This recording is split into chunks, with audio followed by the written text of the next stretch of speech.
So good afternoon, everybody.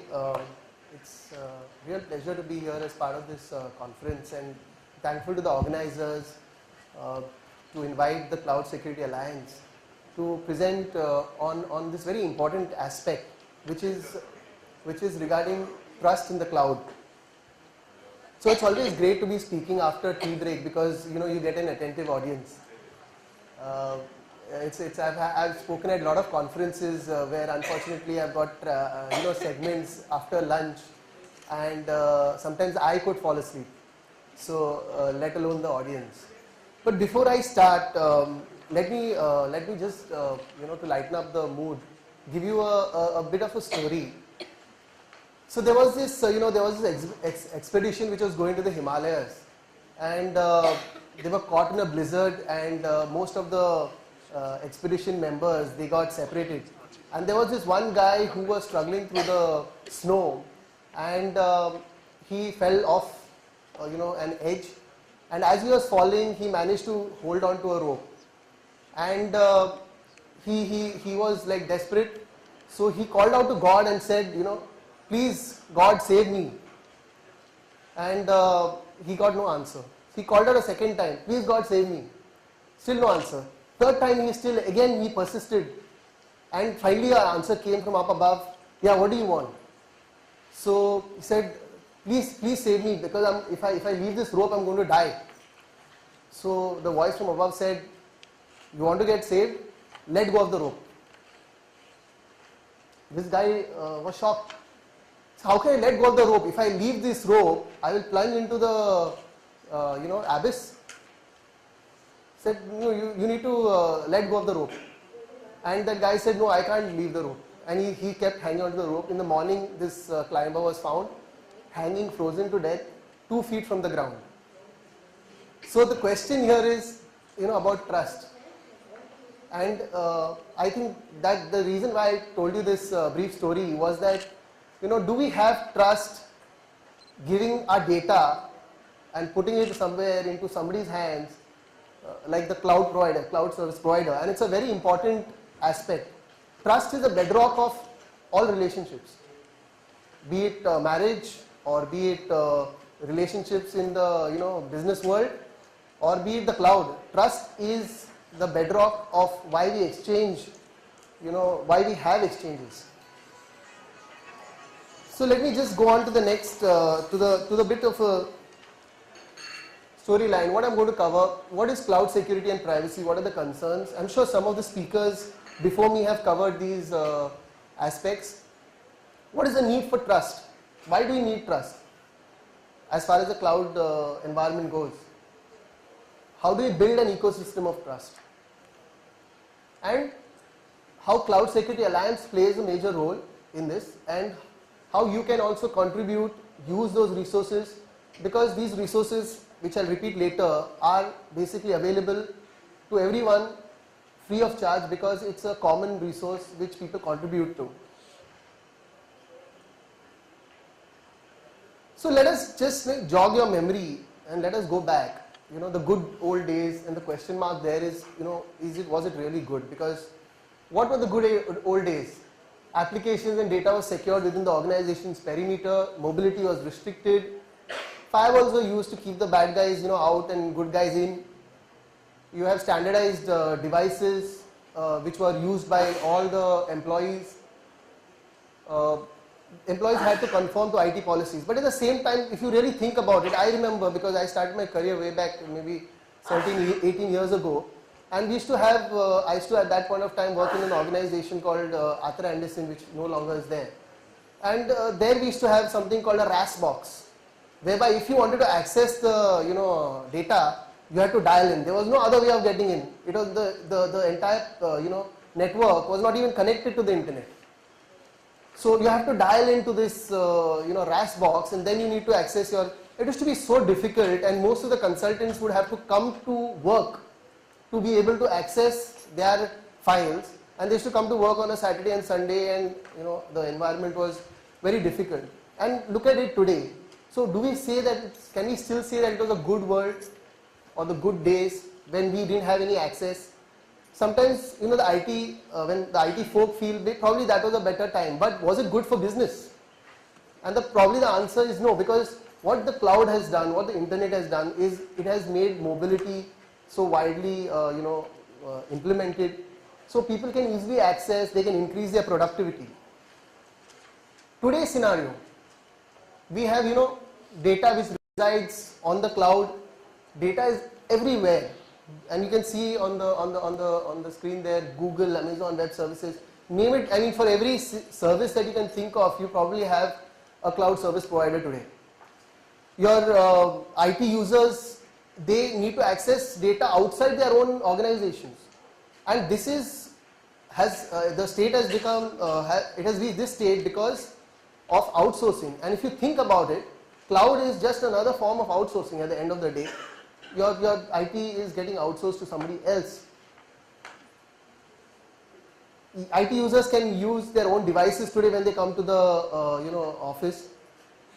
IT users can buy, and this is one very dangerous trend whereby IT users can buy business apps off the cloud without IT knowing. And this is a common complaint that CIOs, especially abroad, have, that the business guys just go out, buy a service and pay with a credit card, and only time that the people come to know, IT guys come to know, is when the you get the credit card statement. So this is a very sad sad reality today.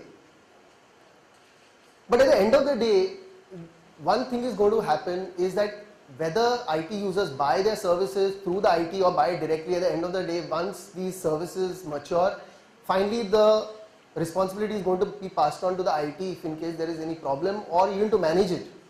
So it's very essential that IT also doesn't work in a blinkered manner and say that let's shut it down. Rather, it should start working with the businesses to enable the cloud where it makes sense and where it's secure. So what is the need for trust today? Data, as I mentioned, has moved beyond the perimeter of the organization, and 2014 seems to be the year when there will be a cloud sprawl. People will start using cloud services left, right and center. And from my own experience, I am a consulting company, maybe Confidus, which is my company, is 3 years old. And I don't have any data center. I use only cloud services because it is so cheap. I can probably compete with the larger organizations without having their infrastructure. I have my, sales force sort of application, that is customer relationship management, CRM application online. I have my time and attendance management system online. So what the big guys have, I have. So I can directly use these services directly off the cloud without having to invest into any infrastructure of my own. So the same thing will be done by all the businesses. Small businesses, for example, who never had the capability of having a CRM can just now buy an account on some CRM service provider. So 2014 will likely be the year of the cloud sprawl. There will be so many cloud services. Data not just of an organization, but also the customers will be at risk because you are storing customer data. And the biggest risk here is business leaders are thinking about how to take their business forward, how to increase the flexibility of IT. How, for example, a business wants to suddenly launch a new website. Today they have an option of just getting an instance from Amazon Web Services, putting a website, running it, it fails, shutting it down, launching say a multi-million-dollar potential application on the cloud, doesn't work, shut it down. Earlier they didn't have this. So business is going to move into the cloud whether IT likes it or not. And the main responsibility of security needs to be carried by the IT department, and they need to understand, is the cloud really secure? And hence, without an ecosystem of trust, this cloud adoption will not achieve its potential. If you look at it, the cloud has so many benefits which probably you are aware of. Most people think the cloud is because it's cheap. But many times when I do an assessment, the cloud doesn't work out cheap. It is probably more expensive than an on-premise solution.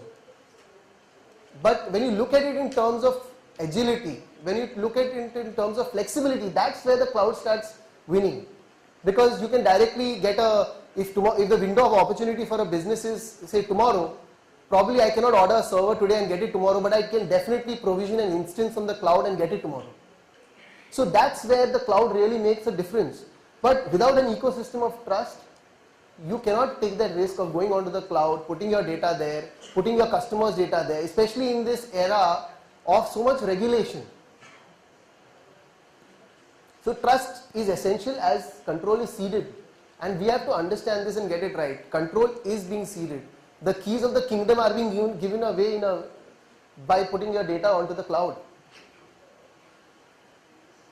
I'll just cover this briefly because I understand this was covered in the morning. Cloud Computing Top Threats 2013, Cloud Security Alliance had come out with this. The biggest risk is cloud data breaches, data loss due to various reasons, maybe a failure of the cloud, account hijacking, insecure APIs. And this insecure APIs, let me dwell a bit on this, is especially this happens when, for example, a third party takes, say, an Amazon Web Services API and then further gives it to its customers to use, and that particular service is not properly designed. It can cause insecure APIs to happen. Denial of service, malicious insiders, even cloud security providers may have all the controls in place, but there could be somebody malicious within the organization who has access to your data. Abuse of cloud services, for example, hackers who want to do a massive denial of service attack, they can actually use cloud services to do these attacks. So abuse of cloud services can happen. Insufficient due diligence. Many people are just heading into the cloud like lemmings, not understanding first of all, is the cloud supposed to be used for everything, or is it supposed to be used only for certain things? And if they use it for certain things, what all are the parameters that they need to check out before they go for a particular cloud service provider? Many times I have noticed in India especially, this is the case, cloud service or rather service providers claim to be cloud service providers because they have some virtualization running. They do not have provisioning, they do not have adequate security controls, but they claim to be cloud service providers. So you directly go with them, and later on you realize that actually they don't provide all the functionality that a normal cloud service provider should provide, which is the basis which NIST has defined. Shared technology issues, whether you like it or not, cloud is a shared resource. The reason why it is cheap is because it is shared. When one resource is taken and used by multiple people at the same time, that resource becomes cheaper. So that's the basis on which the cloud is, has actually taken off. But at the same time, this itself is a risk, because when data gets stored in the cloud, somebody else might be able to access that data because it's stored on a particular section in a hard drive which they use after you use it, and hence that data can be retrieved. In fact, there are ways to get into the memory of the cloud service provider, that is the service, and try to get data out of the memory of a cloud. So that's because the memory is being shared. So it gets into very complex technological things. So there are a lot of risks which are there in the cloud which need to be addressed. So how do you build an ecosystem of trust? And this is not like a silver bullet. When you see ecosystem of trust, when we are seeing IT itself is a very young industry as compared to the other big professions. If you say architecture, they are hundreds of years old. And it's now, over hundreds of years it has evolved, and we have construction codes, and we have ways of, we still have buildings falling in Bombay, but yeah, they have construction codes, and we need to adhere to a lot of codes. But IT itself is a very young industry, and the cloud is just maybe 5-10 years old. So we can't expect it to have all the trust built in immediately. But we need to start building the ecosystem of trust. And how do you do that? We take each of those components. Cloud service providers. The cloud service providers themselves need to adhere to certain standards to ensure that there is security. Cloud software vendors. For example, it's not just about the public cloud. There is also the private cloud. So cloud software vendors need to ensure that they are having secure products. Your cloud professionals and people like ourselves, when we are using the cloud, when we are considering the cloud, are we capable? Do we know what we have to check? before we use a cloud service. So we also need to learn. Cloud software developers. Putting a software onto the cloud is very different from having a software which is on your local box, which is sitting in your own data center with the firewall outside it. It's a very different way of designing. So even cloud software developers need to understand the security aspect. And we've seen, for example, the secure software life cycle. You need to understand how to input security when you are doing development itself, not as an afterthought. And finally, the cloud users themselves. Cloud users themselves have to be aware of security.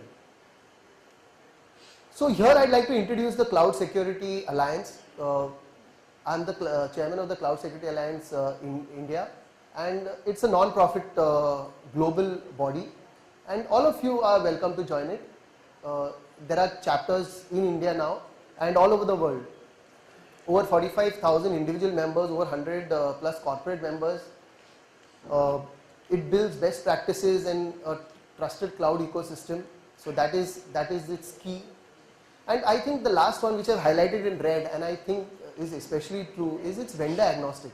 Of course, vendors are part of this ecosystem. I mean, you cannot not have the vendors because they are the ones delivering the service. But it is vendor agnostic. It is not going to try to recommend any specific vendor. And that makes it very important, because when there is a third party who is doing the standards, of course they are getting influenced by industry, they are getting influenced by subject matter experts. But when it is not affiliated to any of the vendors, you can start trusting that body. There is a sort of assurance which starts getting built in, and I'll come to assurance later. Mission statement, I think it is put on the board outside, so you can definitely have a look at that. But as I said, it is more about building up the trust, building up the assurance, and these are the magic words that CSA is working towards. So how is it trying to raise the trust quotient, as I would like to put it? So far, if you look at all the surveys which are conducted about the cloud, number one issue why people are afraid to go to the cloud is because they feel it's not secure. If you go to a CIO and they ask him, okay, why don't you consider the cloud? The first point that is raised is, it's not secure. I'm not going to put my data on something that's not secure. So the trust quotient of the cloud needs to go up. And that's what the Cloud Security Alliance is trying to do through various initiatives. And I'll cover each of these. For example, in clouds, as far as the cloud service providers go, there are a lot of initiatives which the Cloud Security Alliance has taken. One of the biggest initiatives, and I'll cover only probably a few, all of this is available on the cloudsecurityanalliance.org website. So CSA Star. CSA Star is an initiative which allows certification. That certification gives a third party assurance to users of the cloud that okay, this particular service is secure. So if a person has a CSA Star certification, and there are various levels to that, okay, this particular service provider is secure. And this is not only the service providers, also those people who are delivering. For example, in China, Alibaba is one of CSA's, of course, member as well, but they have also gone for, they are I think the first or among the first people to get certified by CSA Star. So when you're going to Alibaba to shop, they have CSA Star, that their cloud is adhering to certain standards, to certain controls which are defined for the cloud. Your cloud software vendors, there are work groups which are work around SecAS.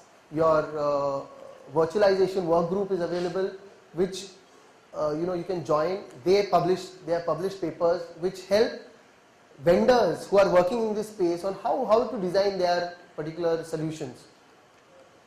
Cloud professionals, and here is like CCSK is the world's most recommended certification for cloud security.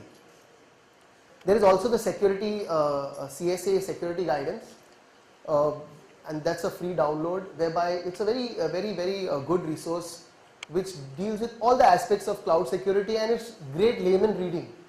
Doesn't go too much in depth, but it's just enough for a person to understand cloud security.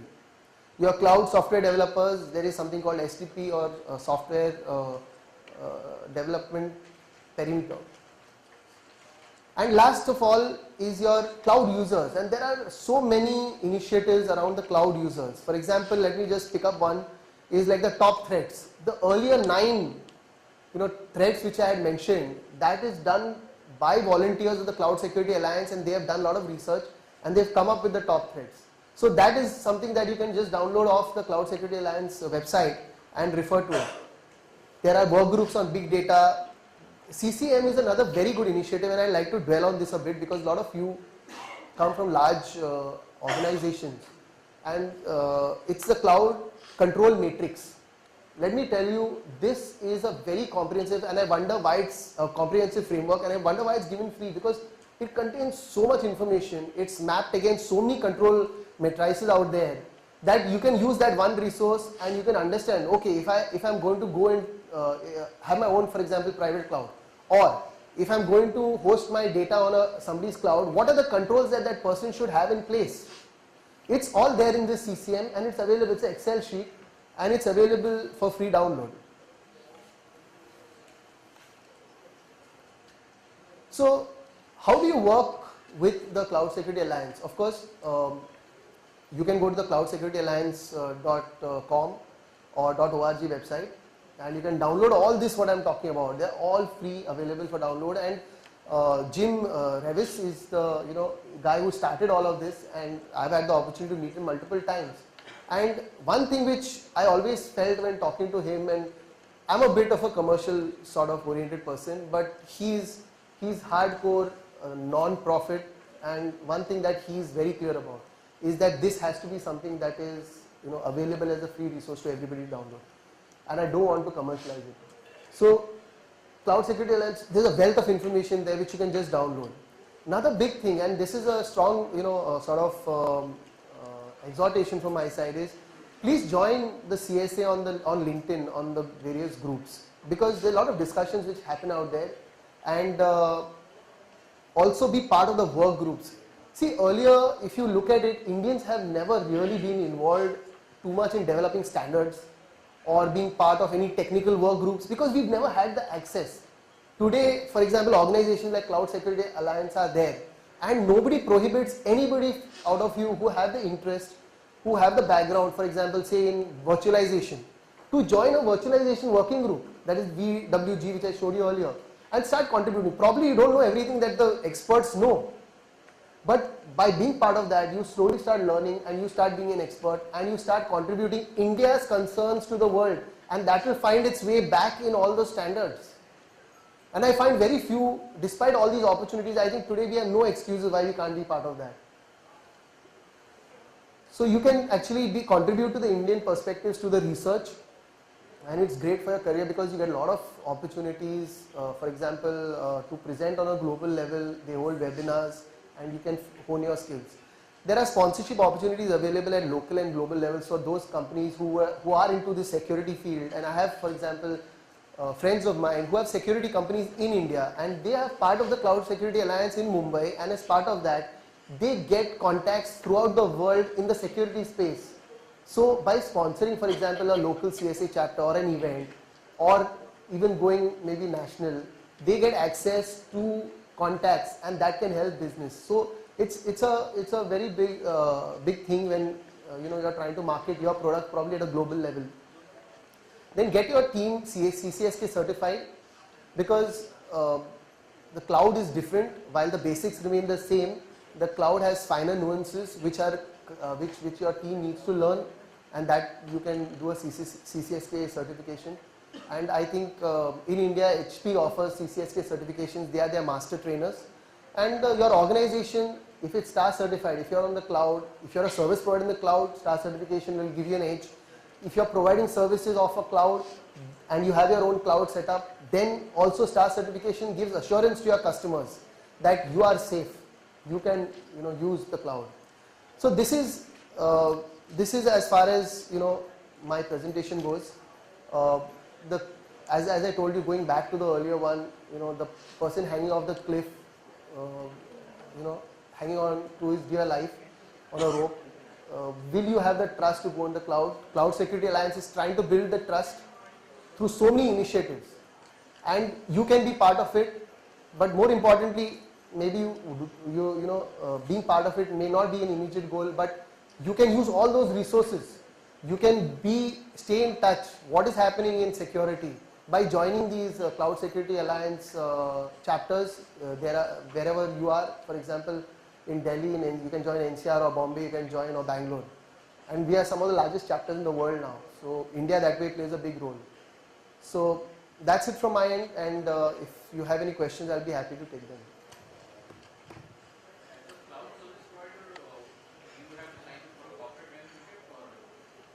No, there are various tiers. There is a corporate membership also available. So there is some. I can share that with you.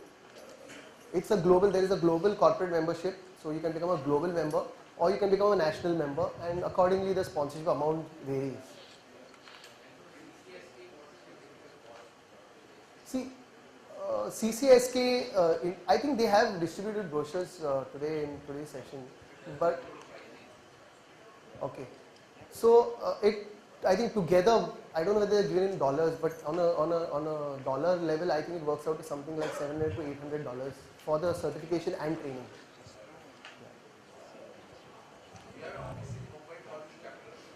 No office in Bombay so far. It's a virtual, it's a LinkedIn office. It's a cloud office. But yes, see, good point you brought up actually. We are planning to make it more of a legal entity, because there is so much interest, but when you're not a legal entity, you get restricted to what you can do. Yeah. So if anybody has any more questions, or I'm available for questions even after this. Okay. Thank you so much. Thank you.